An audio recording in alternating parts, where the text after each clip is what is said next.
I always believed in the importance of hard work and planning for the future, unlike my family who seemed to live for the moment. The summer sun poured through the window, lighting up the living room with warmth, but I felt nothing but an icy chill creeping down my spine as I sat on the edge of the sofa, thumbing through the latest issue of a financial magazine. The glossy pages promised success, stability, and the power of wise investments, but I could barely absorb the words. My thoughts were tangled in a web of frustration and resentment, focusing not on my future but on the chaos reigning within my own family. Mia, come help me with this. My mother's voice rang from the kitchen, sharp enough to cut through my spiraling thoughts. Groaning inwardly, I glanced at the clock. It was nearly 6 o'clock. Another family dinner party was tonight, one of those extravagant celebrations they threw for my brother. As I shuffled into the kitchen, I could already smell the mouthwatering aroma of garlic and herbs wafting toward me, but there was no appetite swimming in my stomach. My parents were busy decorating the dining room with clusters of balloons that looked like they had just popped out of a child's birthday party. My brother's birthday was still days away, but that hardly mattered to them. Mia, look at this, my father exclaimed, his voice booming with excitement. He held up a shiny new gadget that my brother had insisted would be the latest and greatest in technology. Your brother wants to impress his friends with this. There was a hint of pride in his voice, a reverence reserved only for the talented and charming sibling who could effortlessly charm everyone around him. My brother was on his way to becoming the center of the universe, and I, the responsible one, was fading into the background. Just because he can afford it doesn't mean he should. That money could be saving for something important, I replied, trying to keep my voice steady, though a wave of sharp tension swelled in the air. My father's eyes met mine, filled with disbelief. Oh, come on, Mia, let him live a little, you're too serious sometimes. My mother chimed in, brushing flour off her hands. He has every right to enjoy his youth, you should celebrate that. I could no longer stoop beneath the weight of their ignorance. Enjoy. He's squandering the $50,000 we received from our grandparents. It was supposed to be a foundation for our futures. I felt the heat rising in my cheeks. A sense of impending doom surrounded me, making it hard to breathe. I mean, if he keeps this up, the only future he will have is the one looking for his next handout. My words hung in the air like stones, but the conversation continued around me like I was merely a ghost in my own home. Yeah, the only future I see is one filled with joy. Don't you want that for him? My mother asked, a softness in her tone that grated against my nerves. He's your brother, you should support him. Support him? I couldn't even imagine a future where I would applaud his reckless behavior. I tightened my grip on the doorframe, feeling my own heart pound like a drum against my ribcage. I don't see joy in being a spoiled brat, I shot back, crossing my arms defensively. I see a disaster waiting to happen. The air turned heavy with discomfort as my mother's smile faltered, briefly reflecting the tears I had choking in my throat. You're too hard on him, she murmured. He has so many friends, can't you be happy for him? I wanted to scream that no, I was not happy. I felt like a silent spectator, clutching my meager savings of $2,000 while he threw lavish parties and rented expensive cars for impulsive weekend getaways. As the evening approached, the sound of laughter spilled from the living room where my brother was showcasing his latest extravagant purchase, the newest gaming console drawn like moths to a flame. I could hear the excited voices bubbling over each other, praise for him and the lifestyle he had seemingly taken for granted. I edged closer, trying to listen without anyone noticing me. You have to come to Ibiza with me next month. Booking the VIP table, my brother exclaimed, gesturing widely as his friends cheered in response. Can you believe he spent $3,000 just for a weekend? One of them remarked, half laughing, half in awe. I cringed, feeling my insides twist with anger. Did they even understand the gravity of that amount? I could almost see the money flying away, wasted in the blink of an eye, never to be considered again. Sure, but what are you going to do after that? When the money runs out, what then? I shot back, unable to hold my silence any longer. My brother turned toward me with an amused grin, his eyes sparkling with the freedom of youth. Oh, come on, Mia, why would I worry about that right now? Life's too short. The laughter that erupted from his friends felt like poison in the air, drowning any reason I tried to present. Because life is more than just parties and empty fun, I countered, but it was like throwing a pebble into a canyon. The sound echoed back to me with no impact. They continued to rave about the things I could only dream of, celebrating the present without a care for the future. My brother was the star, and I was an invisible figure drifting around them until one of his friends finally noticed me. Hey Mia, why don't you join us? We can talk about saving money, sounds like you'd be an expert, he joked, laughter bubbling up again around the group. I wanted to scream that I would never be an expert in wasting life on frivolous moments, that I was saving for my own future, one that didn't revolve around instant gratification. But instead, I forced a smile. Thanks, but I think I will just save my energy for the real world, I replied calmly, yet my heart raced. I was painfully aware of my brother's charm, the way he effortlessly captivated everyone's attention. You can leave me here with my $2,000. I could hear my own voice echo in the back of my mind, shaking with bitterness. I was suffocating under this facade of normalcy, knowing very well that when he runs out of his fortune there would be no one else to blame but me. As the night continued, more friends arrived. The sound of clinking glasses and raucous laughter filled the air, drowning out my thoughts. I watched my brother hug each newcomer like they were long-lost friends, flashing them that carefree grin as they praised him for living life to the fullest. My parents floated around the room, reveling in the glory of their seemingly perfect son, while I remained an outsider in my own house, observing from the edges of a circle where I only felt salt in my wounds. The evening dragged on, filled with fetching stories of expensive trips and new purchases that flew through the air like confetti, all while I recoiled in boredom and pain. It felt surreal, watching them all celebrate vanity and indulgence, knowing that my brother wasn't prepared for the reality that awaited him. I clutched my phone, the only thing that felt real in this swirling chaos of part-time happiness. My $2,000 darted through my mind and I steeled myself for what I knew to be inevitable. When the party finally began to wind down, I slipped away into the quiet of my room, closing the door with a gentle click behind me. The darkness wrapped around me, a comforting embrace amidst the chaos. I tossed my phone onto the bed and stared at the ceiling, feeling anger rise in me, desperate to escape and protect myself from the tangle of disappointment I felt when looking in the mirror. I was tired of being the one who had to sacrifice while my brother reveled in the high life they would never understand. They would never see what kind of damage this behavior could do. And so, as the night clock ticked away, I started to devise a plan. I would show them that hard work has its own kind of reward, that playing by the rules could lead to a different side of success, one that my family was currently blind to, one that I was hungry to achieve. I settled into the darkness, a fire igniting within me. It was time to turn my frustration into something bigger, a surge that would soon demand their attention. Emotions simmered beneath the surface, and the faint whisper of revenge began to brew in the close confines of my mind. As months turned into years, my frustration grew into resentment. The days blurred together, filled with countless attempts to reach out to my parents to make them see how much I was hurting. Each time I brought it up, I faced dismissive smiles and patronizing chuckles. "You are too uptight," they would say, shrugging my feelings off like a nuisance. I remember the countless evenings spent sitting around the dinner table, the smell of the roasted vegetables mingling with the sound of my brother's laughter while I sat silent, my heart heavy in my chest. The clinking of cutlery seemed to mock me, each bite of food turning to ash in my mouth. One night, it happened.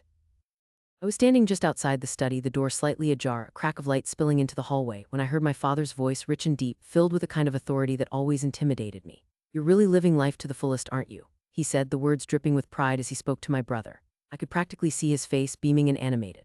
No one had any idea I was listening. "You know, while your sister is just hoarding her money like it is going out of style." Those words pierced me, sharper than any knife. My breath quickened and I leaned against the doorframe, my heart racing as the bitterness twisted deeper into my gut. "They think I am holding on to money. They think that's all this is, that I care more about the bank balance than I do about family." The disappointment was overwhelming. I felt shattered, like a porcelain doll dropped from a great height. Every sacrifice, every late night I spent working, every project I took on to help the family business, all seemingly forgot. I was drowning, each wave pulling me deeper into a pit of despair. I tried to listen further, to catch more of their conversation, but the heaviness in my chest became unbearable. I stepped back into the shadows of the hallway, breathing deeply, trying to steady the rage and sadness raging within me. "You don't get it," I thought, bitterness coursing through me.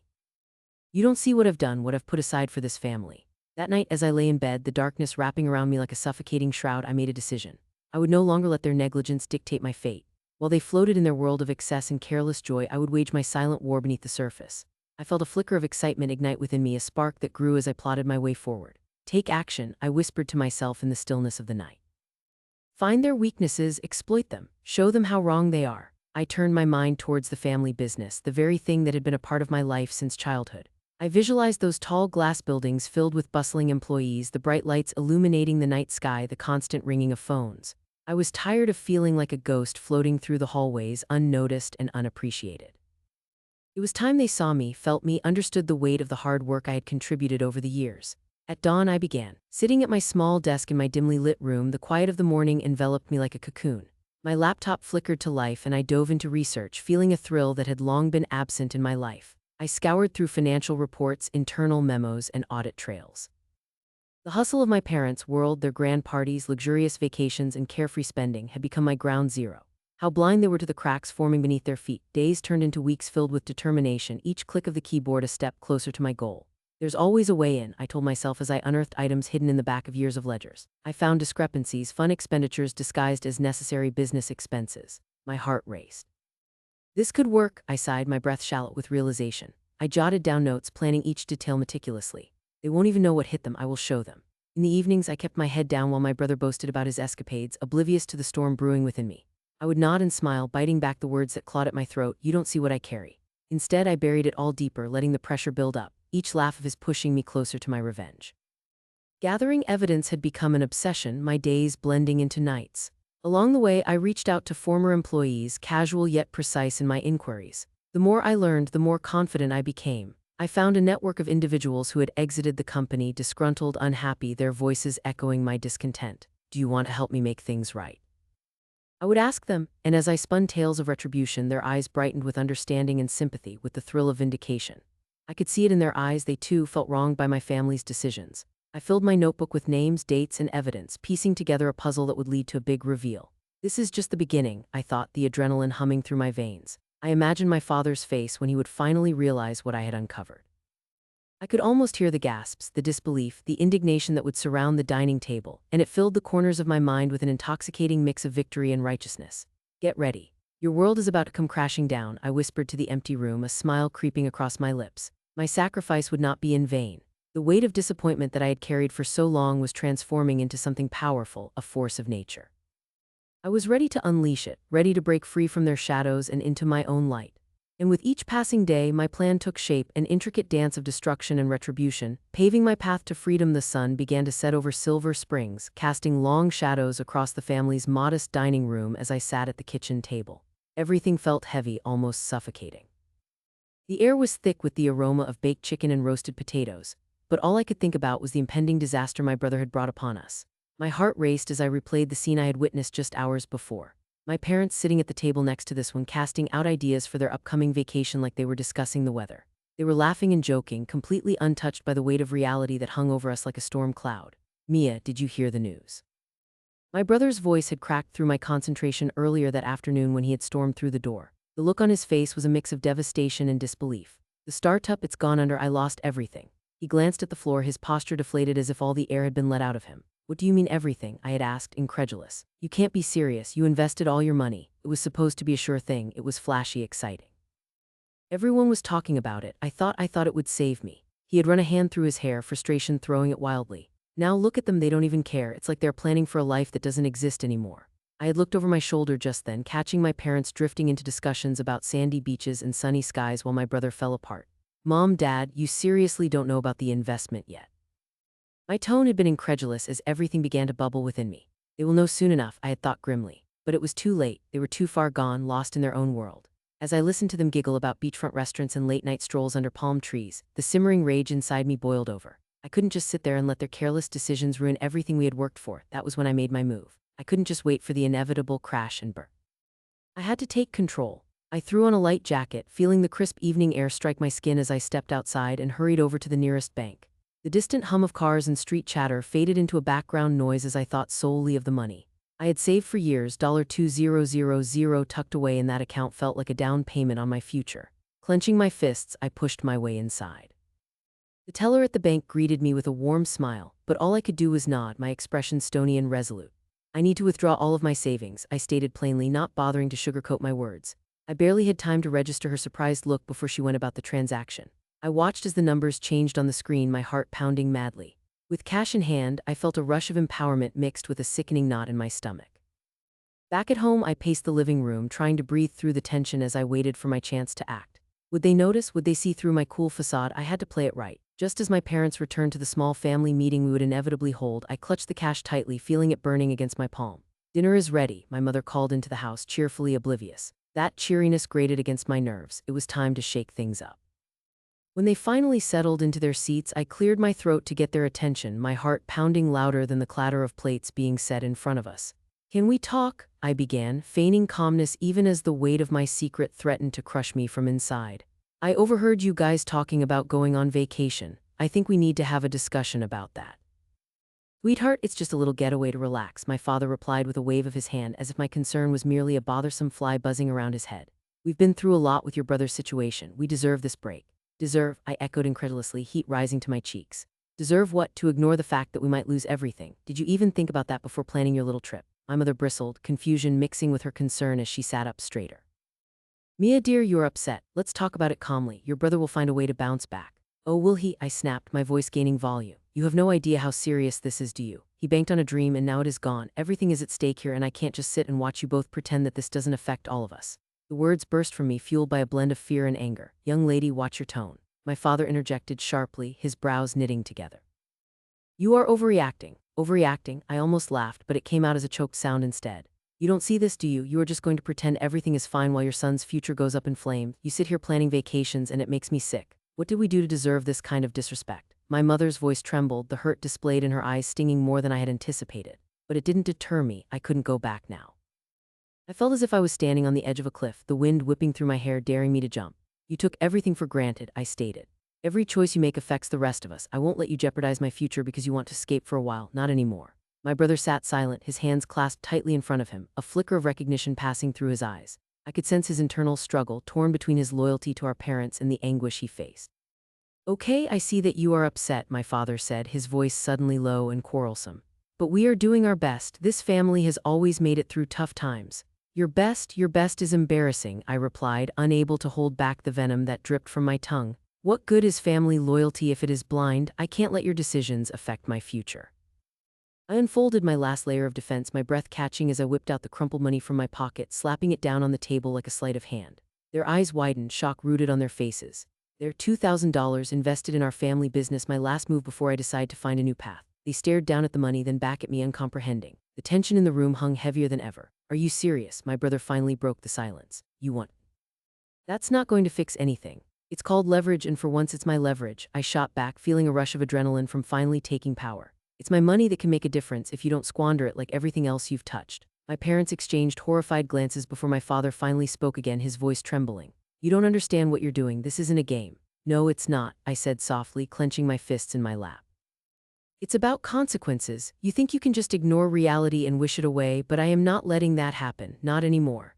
The room fell silent, the weight of unspoken emotions pressing upon us like an unrelenting tide. Our paths irrevocably changed. In that moment, I felt a strange sense of calm wash over me, mingling with my fear. It was done. I had stepped into a role I never anticipated, armed with my newfound purpose and clarity, ready to face whatever chaos lay ahead. My heart raced like a caged bird in my chest as I arranged the emergency family meeting. I could almost hear the frantic fluttering as I set the dining table, placing my parents' favorite dishes as a deceptive show of warmth. The aroma of last night's leftover chicken adobo wafted in the air, mixing with the heavy perfume of polished wood and the faint scent of burning candles. I gripped the edge of the table, feeling the familiar coolness of the oak beneath my fingers. It was time to unleash the storm. As they shuffled in, casually dressed and blissfully unaware, a veil of tension tightened around my shoulders. My mother, with her perfectly coiffed hair and bright red lipstick, gracefully took her seat, flipping her long scarf over her shoulder as if this was merely another trivial family dinner. My father followed, treating the evening like any other, his brows furrowed in concentration, likely preoccupied with a business deal or golf score. My brother lagged behind them, earbuds in, oblivious to the tempest brewing in the air. Why are we having an emergency meeting, Mia? My mother asked, her voice dripping with an edge of impatience as she took a sip of her wine. Is something wrong? Oh, plenty of things are wrong, I mused internally, forcing a calm expression on my face. Nothing we can't fix, though. I cleared my throat, drowning in the anticipation of revealing the truth. I called this meeting because we need to talk about the state of the business and our future, I said, letting the weight of my words sink into the air between us. My father leaned back, crossing his arms over his chest like a fortress. The state of the business is fine. Why would you question our strategies? The challenge in his voice was unmistakable. I have a stake in the business too, I replied, maintaining eye contact. I've done my research and drafted some plans to improve our operation. If you would just let me explain your plan, my dad scoffed, cutting me off. What do you know about running a business? This is not a school project. Dad, I might not have run the company, I shot back, a mix of determination and frustration coursing through me, but I understand enough to know that your actions have put us all at risk. The disbelief on their faces was surreal, but I pressed on. I unfolded my meticulously prepared documents, spreading them out like a crisp deck of cards before them. I could see my parents' glances dart between the pages, their confidence faltering as they confronted detailed slides of statistics and graphs. What is this nonsense? My brother said, pulling his earbuds out, his tone flippant, yet there was a flicker of curiosity in his eyes. This nonsense concerns all of us, I said, my voice steady despite the racing pulse in my throat. The financial missteps you've made, coupled with your careless lifestyle, have consequences. The reckless spending, the lavish parties, not to mention your investments that will pay off, my brother interjected, a hint of defensiveness creeping into his tone. You wouldn't understand. I leaned forward, gripping the table harder, my knuckles turning white. But I do understand, those risky investments could ruin everything. Look at this. I pointed at a graph I had created, charting our revenue decline over the last year. A decline that could endanger not just your comfortable lives but my future as well. Their expressions morphed from disbelief to annoyance, then to bewilderment as they struggled to grasp my narrative. Are you really suggesting we're at risk of losing everything? My mother's voice cracked slightly, the mask of indifference slipping just a bit. Yes, I said, my conviction growing stronger. The truth is right in front of you. Your carefree attitude, treating business like a hobby, is crippling. Carefree. You think you know everything about our lives, don't you? My father snapped, his voice rising with defensive rage. I built this company from the ground up. I know how to manage it. But at what cost? I shot back, my pulse quickening. You're betting everything on short-term gains instead of securing a stable future. I can no longer stand by while you gamble away not just my inheritance, but my dreams too. The vulnerability of these unleashed words left me exposed, almost raw. There was a thick silence, the weight of the room pressing down on us like a heavy fog. I could practically hear the gears turning in their minds. My father shifted in his chair, his defiance lessening, while my mother's face showed the first signs of realization. Why should we trust you? My brother's face twisted in skepticism, but even he could not hide the flicker of uncertainty. I'm not asking for blind trust, I responded, my voice softer now, steeling myself against their reactions. I'm proposing a new strategy, one that considers the longevity of this family legacy. I want us all to be protected. I want to regain control, but not just for me. I took a breath, almost tasting the bitterness of betrayal, for all of us. But you recognize what that means, right? My mother leaned in, her tone less accusatory and more curious. It means taking responsibility. Yes, exactly, I spoke, sensing a few cracks forming in their prior resistance. There needs to be accountability. Our success depends on it. The tension in the room started to shift. The tentative silence that followed echoed with the gravity of my revelations. My mother looked like she was chewing on the information, processing it as her gaze fell towards her hands clasped tightly in front of her. My father uncrossed his arms slightly, a sure sign that he was considering my words seriously for the first time. I took in their solemn expressions and couldn't help but relish the change. It was cathartic watching the arrogance drain from their eyes, replaced by the realization that their reckless disregard for the future had brought them to this critical moment. I did not do this to tear us apart, I added carefully, my words weighted with the sincerity I truly felt. I want to help us find a way out of this mess and protect our family. My brother looked at me for a long moment, a battle of emotions crossing his face, a mix of anger, embarrassment, and something else. The shadows of recklessness were beginning to lift, revealing the uncertainty he had buried beneath a facade of bravado. Fine, he muttered reluctantly, echoing a sentiment that appeared to resonate with both my parents. Let's hear what you have to say. I took that small concession like a warm ray of sunlight, feeling the path toward redemption and control begin to solidify before me. It was time to step into the power I was born into, but I would do it my way, no illusions, no lies. As the moment stretched before me, I reveled in the anticipation that perhaps, just perhaps, they might finally grasp the significance of my determination. The aftermath of that family meeting was nothing short of poetic. The air crackled with a tension that felt almost electric, and every exchange became a battleground, the dynamics shifting like leaves caught in a gust of wind. My parents scurried through the house, the once stable pillars of our family unsteady on their feet, adjusting their ties and smoothing wrinkles from their blouses, their gestures frantic yet deliberate. I could see it in the way they juggled the paperwork on the dining room table, which had morphed into a command station, maps and charts spread out like an intricate web drawing us all into its design. My father, always the stoic leader, now fanned himself with a crumpled financial report, muttering under his breath. How did it all slip away? He asked, almost as if the question were aimed at me. Perhaps you should have thought about that before, I said, my voice cool and steady as I observed them from the doorway. The scent of fresh coffee wafted, mingling with the stale air of anxiety that hung heavy above us all. Maybe then we wouldn't be in this mess. Their heads snapped up, eyes wide in surprise as if I were the phantom haunting their thoughts, a shadow from the past suddenly illuminated in harsh reality. Now is not the time for blame, my mother interjected, her hands trembling slightly over the spreadsheet. What matters is how we move forward. I could sense the unraveling of her composure. The high-pitched notes of her voice echoed the desperation that was swiftly robbing her of her usual authority. But how beautifully I reveled in their disarray. Each step I took toward rebuilding what they had squandered felt like an act of reclamation, like a gardener pulling weeds from a patch of earth once neglected, cultivating new life in the absence of what was once flourishing. I couldn't contain the grin that slipped onto my face, a flicker of heat against my cool demeanor. It begins with respect for the process, I said, leaning against the doorway, arms crossed like an amused spectator at a play, an insider who held the secrets to the punchline. You both need to understand what really drives our family business. I watched a cloud of understanding settle over them, their eyes narrowing in contemplation, the wheels visibly turning within their minds. My brother, sitting slouched at the edge of the table, looked up from the documents he had been scratching at. The dark circles under his eyes spoke of sleepless nights haunted by regret. Mia, what do you suggest we do? You've got your ideas, which is great, but we need a direction. What's your plan? His voice trembled slightly, giving away his newfound willingness to listen.